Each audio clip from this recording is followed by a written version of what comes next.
Hello friends, कैसा सब लोग। तो फ्रेंड्स, आई होप आप लोग अच्छे होंगे क्योंकि भाई आज आपका जो एग्जाम था, सीटेट का एग्जाम था, यानी 29 जनवरी को। तो आज आपका एग्जाम बहुत बढ़िया गया। तो जिसको लेकर बच्चे बहुत टेंशन के अंदर आ रहे हैं, ईवीएस को लेकर, तो ईवीएस आज आपकी बहुत अच्छी गई, बहुत ही मजेदार गई। आज सिर्फ एक क्वेश्चन नया देखने को मिला, बाकी सिर्फ आज आपकी ईवीएस बहुत ही अच्छी गई, पूरी की पूरी एनसीईआरटी से देखने को मिली। बाकी हम लोग कह सकते हैं जो संस्कृत थी, संस्कृत का जो आपका पैराग्राफ होता है वो बड़ा आपका लेंदी देखने को मिला, वरना बाकी के सब्जेक्ट आज आपके बहुत ही अच्छे देखने को मिले। तो फाइनली सीबीएसई वाले आप लोगों के ऊपर अच्छा मेहरबानी कर रहे हैं। वैसे शुरू से लेकर अभी तक मेहरबानी देखने को मिल रही है, बस कुछ शिफ्ट के अंदर, ईवीएस के अंदर उन्होंने दो चार या किसी शिफ्ट के अंदर चार पांच क्वेश्चन नए देखने को मिले थे। बट कुछ शिफ्ट के अंदर देखा जाए तो वो भी नए देखने को नहीं मिल रहे, जैसे कि आज और कल देखने को मिले। भगवान करे इन लोगों का कुछ ऐसे ही चलता रहे, सिस्टम से बिजी रहे, ताकि इनका सिस्टम बिगड़े ना। देखिए कौन सा क्वेश्चन नया देखने को मिला आज के पेपर के अंदर, उसके ऊपर एक बार बात कर लेते हैं। तो आज वाले क्वेश्चन के ऊपर एक एक करके बात कर लेते हैं। देखिए सीडीपी कोई बाहर नहीं आ रही है, हिंदी इंग्लिश संस्कृत कोई बाहर नहीं आ रही है, बस संस्कृत में जो पैराग्राफ होता है वो थोड़ा लेंदी पूछा जा रहा है। उसके अलावा ईवीएस की बात करें वो भी बाहर नहीं आ रही है, बट क्या हो रहा है, चार पांच क्वेश्चन आउट ऑफ सिलेबस पूछ रहा है जो एग्जामिनर है, या किसी शिफ्ट में दो तीन क्वेश्चन पूछ रहा है, वरना कई शिफ्ट के अंदर तो वो भी नहीं पूछ रहा। आज सिर्फ एक क्वेश्चन नया देखने को मिला। वो क्या क्वेश्चन था कि जो नौ चांद होता है, नौ चांद होता है या नया चांद जिसको बोलते हैं, तो नया चांद निकलने पर कौन सा त्योहार मनाया जाता है। तो नया चांद निकलने पर त्योहार मनाया जाता है ईद का, या जिसको मेरे ख्याल से ईद उल फितर कहते हैं, अगर मेरी जानकारी सही है। ठीक है, तो ईद का त्योहार मनाया जाता है, क्योंकि ईद के भी दो त्योहार होते हैं, एक तो ईद उल फितर होता है और एक और त्योहार के नाम से इसको जाना जाता है। ठीक है, तो मेरी नॉलेज को करेक्ट करना आप लोग, अगर जहां तक मैंने इसको सही कहा है, तो ईद का त्योहार इसको मनाया जाता है, एक ईद उल फितर होता है और एक और दूसरा ईद के त्योहार को मनाया जाता है। ठीक है, दूसरा एक ये क्वेश्चन था, सिर्फ यही एक ये क्वेश्चन था, उसके अलावा और नया क्वेश्चन कोई भी नहीं था। सारा का सारा आज आपके एनसीईआरटी से देखने को मिला। सिर्फ ये एक नया क्वेश्चन आज के एग्जाम में देखने को मिला, और कोई भी नया क्वेश्चन नहीं था। ईद तो मुझे भी पता है भाई लेकिन ईद भी दो तरीके की ईद होती है, एक ईद उल फितर होती है, एक और ईद है जो मेरे अभी ध्यान में नहीं आ रही है, जिसका एक और नया नाम होता है, एक नया नाम नहीं, एक और नाम होता है, वो मेरे अभी ध्यान में नहीं आ रही है। ठीक है, हाँ, ईद उल अजहा, बिल्कुल सही कहा आपने, ईद उल अजहा। बट ये वाली आपकी मेरे ख्याल से ईद उल फितर ही है, जहां तक मेरी नॉलेज है ईद उल फितर है आपकी। ठीक, एक क्वेश्चन पूछा गया कि पेट्रोलियम से क्या क्या बनाया जाता है। तो देखो ये भी नया क्वेश्चन नहीं था। पेट्रोलियम से क्या बनाया जाता है, कोयला नहीं बनाया जाता, मोम बनाई जाती है, ग्रीस बनाई जाती है, आपका ये बनाया जाता है, एलपीजी आपका बनाया जाता है। ठीक है, उसके अलावा ऑयल बनाया जाता है। तो ये सभी क्या बनाए जाते हैं, आपके पेट्रोलियम से आपके बनाए जाते हैं। ठीक, चंद्र ग्रह किस दिन लगता है। तो भाई आपके पूर्णिमा वाले दिन आपका क्या लगता है, चंद्र ग्रहण लगता है। तो या तो ये क्वेश्चन पूछा गया होगा, या चंद्र ग्रहण के दिन आपके कौन से फेस्टिवल मनाए जाते हैं, ये आपके एनसीईआरटी के दिन लगते हैं।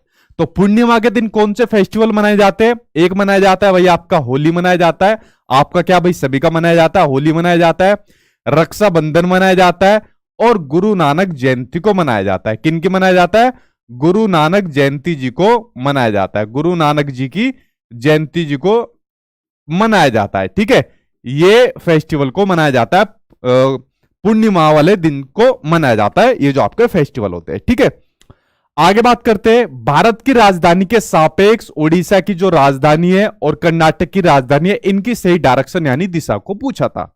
यानी मैप से संबंधित आज आपके एग्जाम में कुछ बच्चों ने कहा दो क्वेश्चन देखने को मिले। तो ये तो कोई नया क्वेश्चन नहीं है, आप लोग इसका इजीली लगा सकते हो, अपनी लाइन घुमा देना इधर उधर से, मैप की नॉलेज आपको होनी चाहिए, आप लोग इसका इजीली आंसर दे सकते हो। वाष्पन के कारण शीतलन की प्रक्रिया तब धीमी होती है। तो वाष्पीकरण का ये क्वेश्चन कई बार आपके एग्जाम में देखने को मिल गया, इस वाले जो ये एग्जाम चल रहे हैं। यानी जो आपकी वाष्पीकरण की जो प्रक्रिया होती है, कौन सी, जो आपकी वाष्पीकरण की जो प्रक्रिया होती है, यानी जो आपका इवापोरेशन जो आपका होता है, ठीक है, इसकी जो प्रक्रिया होती है, इससे संबंधित क्वेश्चन देखने को मिलेगा। अब देखिए जो वाष्पीकरण की जो प्रक्रिया होती है, क्या होती है यार, कई बार बता चुका हूं। ठीक, एक बार छोटा सा नजर डाल लीजिए कि जब जो आपका लिक्विड होता है, तो लिक्विड से या जब आपकी जो गैस में जो कन्वर्ट होता है, तो लिक्विड से गैस में कन्वर्ट होने की प्रक्रिया आपकी वाष्पीकरण कहलाई जाती है। बट एग्जामिनर क्वेश्चन ये पूछता है कि जो वाष्पीकरण होता है, तो इसमें या तो सतह क्षेत्र का पूछ लेता है, टेम्परेचर का पूछ लेता है, तापमान का पूछ लेता है, किसका इस पर क्या इफेक्ट पड़ता है। देखिए इसका छोटा सा एग्जांपल आपको बताऊंगा, एक ही बारे में आपकी समझ में आ जाएगा।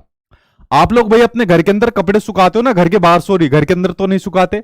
जैसे मान लीजिए रस्सी है आपकी, ठीक, तो रस्सी पर आप लोग कपड़े सुखाते हो, और ये रहा भाई आपका यहां पर सूरज, ठीक, ये रहा आपका सूरज। तो रस्सी पर अगर आपने जैसे कपड़े सुखा रहे हो, अगर आपने कपड़े मिला मिलाकर ये कपड़े सुखा दिए, क्या सुखा दिए, कपड़ों को मिला मिलाकर सुखा दिया, और जो आपका सूरज है, और सूरज जैसे इसकी जो धूप आ रही है वो कम आ रही है, जैसे भी हमारे यहां पर बारिश हो रही है, शायद आप लोगों के यहां पर भी हो रही होगी। तो यहां पर जो आप लोग ये सतह क्षेत्र देख रहे हो, कौन सा, जो आप लोग सतह क्षेत्र देख रहे हो, यानी इनके बीच का जो डिफरेंस देख रहे हो, तो इनके बीच का डिफरेंस कम है, और यहां का जो टेम्परेचर है यानी जो तापमान है, क्योंकि जो सूरज की जो किरणें कम आ रही है, तो सतह क्षेत्र भी कम है और यहां पर टेम्परेचर भी कम है। तो यहां पर वाष्पीकरण की प्रक्रिया कैसी हो जाएगी, यहां पर वाष्पीकरण की प्रक्रिया हो जाएगी आपकी धीमी हो जाएगी। कैसी हो जाएगी, धीमी हो जाएगी।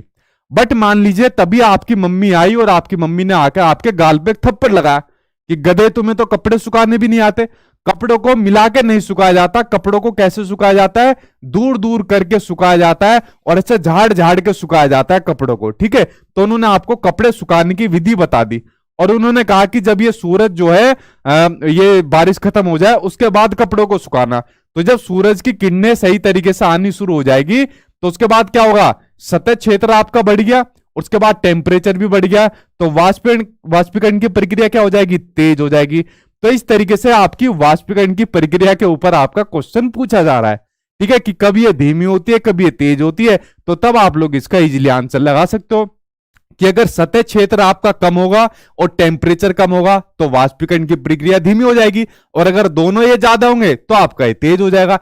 इजीली आप लोग इसका आंसर लगा सकते हो। यह क्वेश्चन कई बार आपकी शिफ्ट के अंदर पूछा जा चुका है, ठीक है, इसको समझ गए आप लोग। चलिए अब देखते हैं और क्या क्वेश्चन पूछे गए थे। सिर्फ एक क्वेश्चन अभी तक ईद वाले के ऊपर पूछा गया है, जो नया पूछा गया है।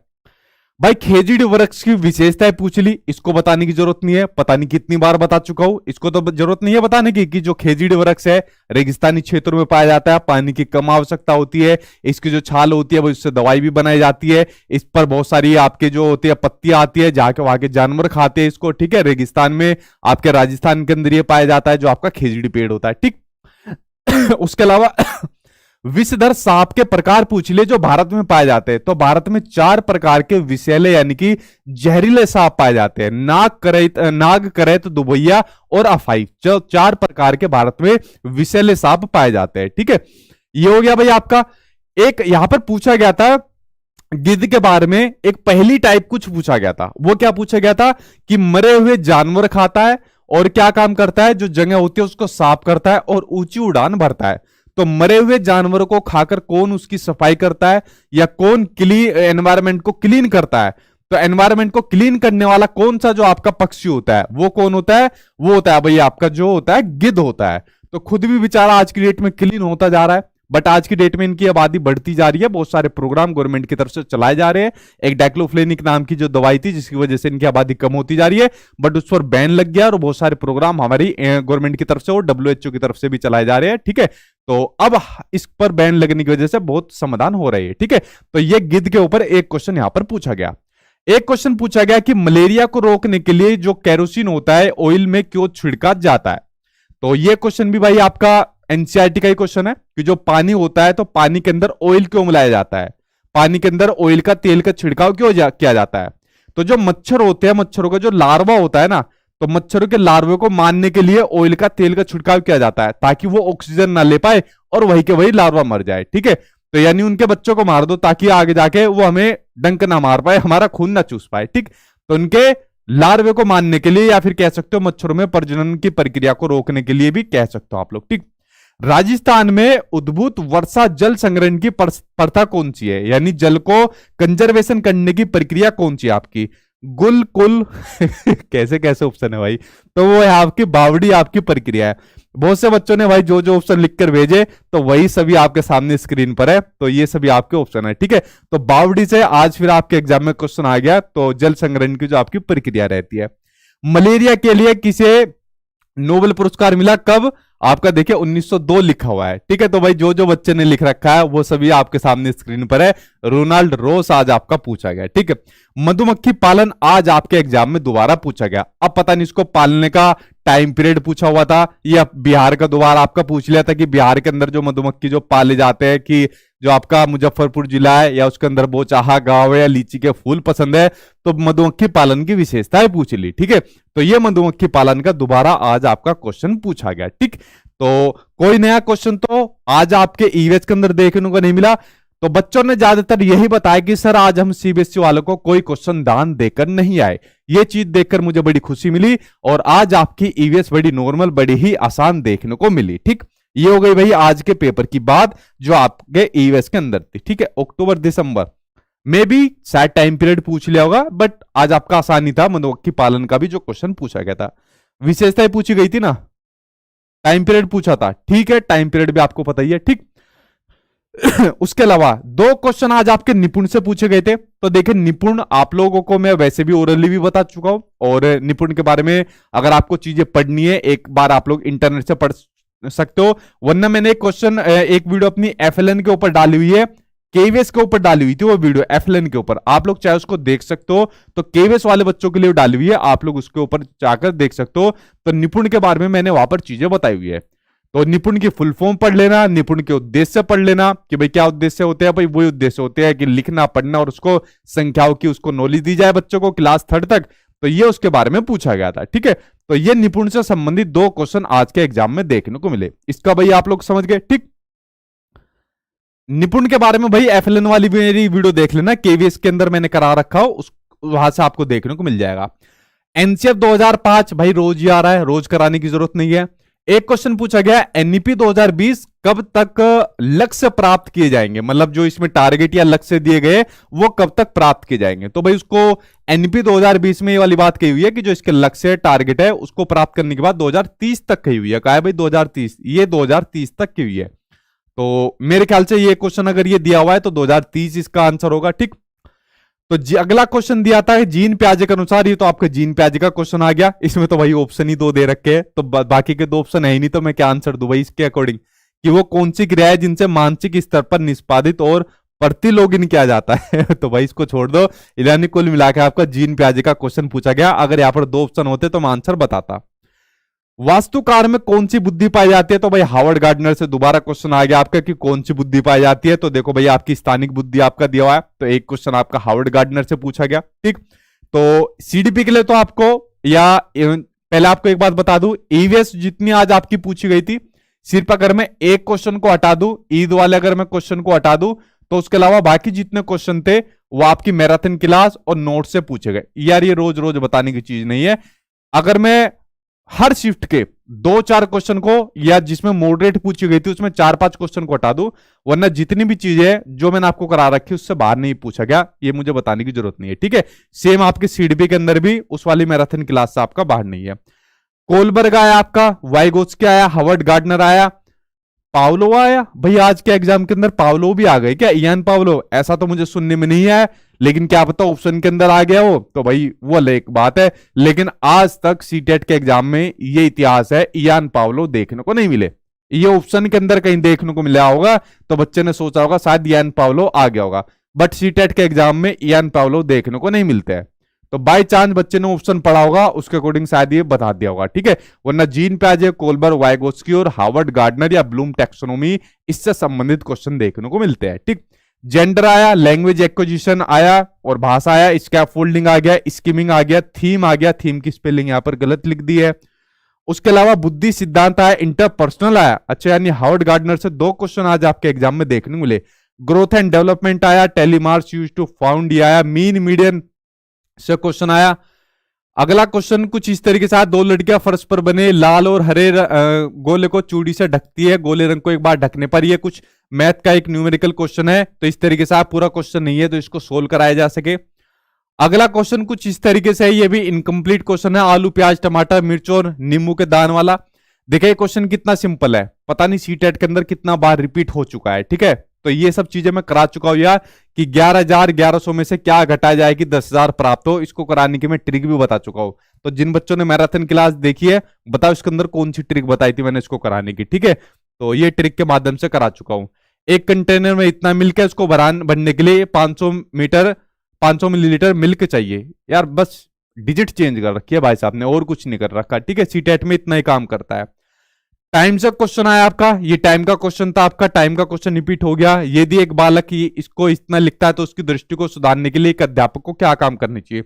पेपर स्ट्रिप पर इसे शो करने के लिए कहेंगे, बिल्कुल यही करेंगे। एलसीएम करना सिखाएंगे, फ्रैक्शन की नॉलेज देंगे, नेचुरल नंबर पेपर स्ट्रिप की हेल्प करेंगे, ठीक है। बाकी उसके अलावा भाई आपको और कुछ नहीं करना। मैराथन क्लास देख जाओ, एक क्वेश्चन आंसर वाली इसके साथ और है, उसे देख जाओ, और वरना ये वाली मैराथन देख लो, आपका काम हो जाएगा। ईवीएस के लिए तो आपने देख लिया। सबसे पहले आपको एनसीईआरटी को ही फॉलो करना है। एनसीईआरटी आप लोग अच्छे तरीके से देख जाना, पेडागोजी देख लेना, टाइम मिले तो यूपी टेट वाली देख लेना।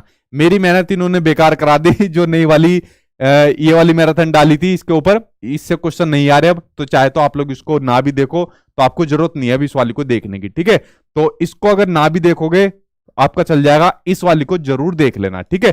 फिर इसको देख लेना, फिर उसके बाद यूपी टेट वाली मैराथन देख लेना, ये काम आपको करना है। पर पढ़नी आपको सबसे पहले एनसीईआरटी है। बाकी ये सभी मैराथन देख लेना जितनी भी आपके एग्जाम में, इससे बाहर भाई आपका एग्जाम नहीं आ रहा है, टेंशन फ्री होकर अपने एग्जाम के अंदर जाइए। ये सारी जितनी भी है उनको देख लेना। पेपर 2 वाले बच्चे, बार बार एक ही बात रिपीट कर रहा हूं, आपका जो एग्जाम है वो मॉडरेट ही पूछा जा रहा है। पेपर 2 वाले बच्चे कहते हैं कि सर आप क्वेश्चन आंसर पेपर 2 वालों के लिए भी बताइए। पेपर 2 वाले सोशल साइंस और साइंस के इतने क्वेश्चन हो जाते हैं, उनका बताए तो क्या बताए। जब आप लोग अपने एग्जाम सेंटर से बाहर निकलते हैं तो यहाँ पर क्लास में आप लोगों के इतने क्वेश्चन नहीं मिल पाते जो मैं यहाँ पर सोल्व करा पाऊं, इसलिए शॉर्ट फॉर्म में बता देता हूं कि भाई सोशल साइंस हो गया, साइंस हो गया, ऑनलाइन प्रीवियस ईयर के क्वेश्चन को सोल्व करिए और एनसीईआरटी डिटेल में पढ़ जाइए। दो चीज के अलावा आपको और कुछ करने की जरूरत ही नहीं है, ठीक है। अगर आपका कोई और सवाल हो तो सवाल पूछिए, उसके अलावा कल मेरे व्हाट्सएप नंबर पर अपना लिखकर भेज देना जो भी आपके क्वेश्चन आएंगे, और फिर कल मैं एनालिसिस करा दूंगा ठीक 8 बजे कि किस प्रकार का पेपर आया था। और कल वाले बच्चों को अपना ऑल द बेस्ट, आप लोगों का भी एग्जाम अच्छा जाएगा, इतना मुझे पूरी उम्मीद रहेगी, ठीक है। और देखो सीडीपी और ईवीएस वाली जो मैराथन क्लास है, सीडीपी वाली मैराथन क्लास होगी है मेरे ख्याल से कितने पर हो गई अपने, मेरे ख्याल से 54 लाख लोगों ने उसको देख लिया, अपने आप में यार एक इतिहास बना दिया। और ईवीएस वाली मैराथन क्लास चल रही है, 38 लाख लोगों ने उसको देख लिया। आप लोग सोच सकते हो कि इतने बड़ा अपने आप में रिकॉर्ड बना दिया, शायद आज से पहले इतने बड़े रिकॉर्ड कभी नहीं बने होंगे, ठीक है। तो आप लोगों का बहुत बहुत शुक्रिया इतने बड़े मैं रिकॉर्ड बनाने के लिए। और मैंने आपसे एग्जाम से पहले कही थी, जब आपके एग्जाम स्टार्ट होंगे तो जो आपके एग्जाम सेंटर रहेंगे आपको मैराथन क्लास चलती हुई नजर आएगी, बच्चे इनको अपने मोबाइल फोन में चलाते हुए आपको नजर मिलेंगे, ठीक है। तो ये आपको देखने को मिलता भी होगा अपने एग्जाम सेंटर पर। आपका कोई क्वेश्चन हो तो आप लोग अपना क्वेश्चन पूछ सकते हो जल्दी से, उसके बाद फिर मैं वीडियो को स्टॉप करूंगा, ठीक है। सर आपने मेरा क्वेश्चन नहीं लिया। भाई जितने मेरी टीम ने आज मेरे पास क्वेश्चन भेजे वो मैंने ले लिए, क्योंकि मैं क्वेश्चन जो ले रहा हूं वो केवीएस वालों के क्वेश्चन ले रहा हूं, उसी में मुझे बहुत टाइम लग जाता है, तो मेरे पास जितने क्वेश्चन भेजे वो मैंने ले लिए, ठीक है। सर मेरा एग्जाम 28 को था, मस्त गया एग्जाम गुरुजी, 121 सही हुआ, लव यू सर। ठीक है भाई दीपक राज, थैंक यू, ठीक है। सर एक क्वेश्चन था 12 मिलियन कितना होता है, ठीक है भाई। एक क्वेश्चन आज ये भी पूछा गया भाई 12 मिलियन कितना होता है, ठीक है, ठीक है। एक क्वेश्चन पूछा है इंग्लिश विंग्लिश ने 200 रुपए देकर। Good evening sir, please answer, जिनका पेपर 11, 18, 24 जनवरी को था उन सभी का पेपर फिर से होगा या सिर्फ उन्हीं के जिनके एग्जाम सेंटर में नेटवर्क इशू था? मैंने कल भी कहा था कि जिनके एग्जाम सेंटर में कुछ नेटवर्क इशू था, जैसे किसी के अंदर सिस्टम के अंदर दिक्कत आ गई थी, कुछ किसी के यहाँ पर जो सेंटर था वहां पर कहीं पर आग लग गई थी, तो जिनके सिर्फ सेंटर में दिक्कत थी उन्हीं का एग्जाम दोबारा होगा, ना कि सभी का एग्जाम दोबारा होगा, ठीक है। तो सभी का नहीं होगा दोबारा से, ठीक है। पलामू टाइगर कहते हैं सचिन सर आपका नाम है सर टाइगर, आपका ना रिकॉर्ड तो बनता ही है, ठीक है भाई, ठीक। और कोई क्वेश्चन पूछना है तो पूछिए, ठीक। ये गलत है सर, सबके साथ हीजिए, हमारे साथ गलत हुआ, 11 को हार्ड। देखिए 11 को अगर मैं बात करूं आपकी ईवीएस मॉडरेट पूछी गई थी, एक तो 11 को, एक 27 को आपकी ईवीएस मॉडरेट थी, वरना आपके दूसरे सब्जेक्ट अगर मैं कंपैरिजन करूं तो वो आपके ठीक थे। 11 और 27 को मैं खुद कहता हूं आपकी ईवीएस मॉडरेट थी, लेकिन बाकी के सब्जेक्ट आपके ठीक थे, ठीक है। और दुख तो होता ही है कि बाकी के शिफ्ट वालों को आसान आसान मतलब ईवीएस देखने को मिली, आपके साथ ये गलत देखने को मिला। तो इस चीज में तो मैं भैया आपके साथ हूँ, ठीक है। तो ये तो कहीं ना कहीं भेदभाव है ही, अब क्या कर सकते हैं। अब पता नहीं सीबीएसई वाले 7 तारीख तक किसके साथ किस प्रकार से पेपर देते हैं। मैं तो कहूँ भगवान किसी के साथ अब ना दे, इसी तरीके से चलता रहे जैसा आज पेपर देखने को मिला या कल देखने को मिला, ठीक। सर आग लगा दिया आज, ठीक है भाई, ठीक है, ठीक है। सचिन सर आज ईवीएस का प्रश्न बहुत अच्छा आया था और सब मेरे फेवरेट फेस्टिवल करवा चौथ पे आया था ठीक है सर, करवा चौथ मेरा फेवरेट फेस्टिवल है सर, हम भी करते हैं आज, नो टेल मी, ठीक है। करवा चौथ फेवरेट फेस्टिवल है, नाम है इनका विवेक कुमार भाई, वाह, ठीक है ठीक है। और कोई क्वेश्चन हो तो आप लोग पूछ लीजिए। सर यूपीटेट के नोट्स आपके बाई कर लिए या न्यू नोट्स आएंगे आपके, पढ़ाई चालू कर लिए तो भाई आप कर लीजिए, कोई दिक्कत नहीं है आपको, ठीक है। यूपीटेट की जब तैयारी कराएंगे तब आपकी करवा देंगे और अच्छे तरीके से, ठीक है भाई।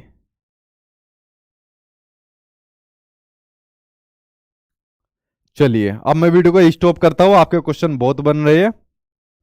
सचिन सर का रिकॉर्ड बन चुका है भाई, मेरा रिकॉर्ड नहीं बना, मेरा रिकॉर्ड आप लोगों ने बनवाया, ठीक। अकेला आदमी कुछ नहीं कर सकता जब तक उसके साथ आप लोगों का साथ ना हो या अ, इतने लोगों का सपोर्ट ना हो, तो एक अकेला आदमी कुछ नहीं बन सकता, कर सकता। तो थैंक यू आप लोगों का, जो आप लोगों ने इतना बड़ा रिकॉर्ड बनवाया, तो ये सब मैं आप लोगों की वजह से ही मानता हूँ, वरना अकेला आदमी कुछ नहीं कर सकता। और वीडियो को स्टॉप करता हूँ, कल मिलता हूँ आप लोगों से दोबारा, और आप लोग क्वेश्चन भेज देना मेरे व्हाट्सएप पर, और जितना भी पॉसिबल हो पाता है मैं क्वेश्चन को लेता हूं। चलिए मिलता हूं नेक्स्ट वीडियो में, और टेंशन फ्री होकर अपना एग्जाम जाइए, ऐसे चेहरे के साथ एग्जाम सेंटर में जाना और इसी चेहरे के साथ एग्जाम सेंटर से बाहर निकलना, और सभी को बताना फिर कि आप लोग किससे पढ़ाई करते थे और किस प्रकार पढ़े थे और किस तरीके से आप लोगों ने एग्जाम को क्वालिफाई करा। थैंक यू फ्रेंड्स, कल मिलता हूं आप लोगों से, तब तक पढ़ते रहना और टेंशन फ्री रहना। Thank you.